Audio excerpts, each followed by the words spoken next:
मान जना राजा रात में तोहे चुम्मा दे। उतराती का बात राती में कयल जाई। राजा हो धूप ह बड़ी तेज ना सहल जाई। त तोहरे खाती कूलर एसी लगवा दी का।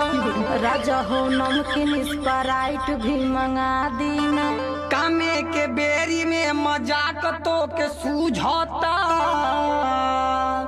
देखा न ओठ भी गर्मी से राजा सूखता। पता न कौन काल में हमार बियाह भयल। मना करत रही तू ही के ना बर्दाश्त भयल। वही के ताना रोज रोज मारली हमके।